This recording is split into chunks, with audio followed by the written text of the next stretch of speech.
Hello, let's create a bass line. So I'm going to take a preset from Wavetable called Able Bass, and I'm going to drag that onto a new track. I'm then going to create a empty MIDI clip like that.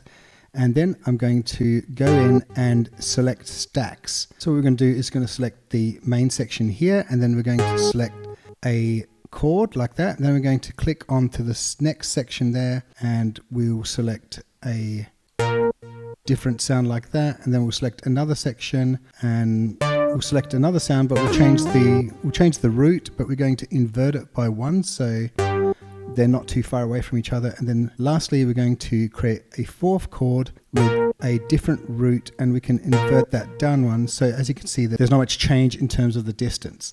So obviously this is a mono instrument and it will only play 1 note at a time. But if we drop a arpeggiator in like this, and we start with the rate of 1/18, let's take a listen.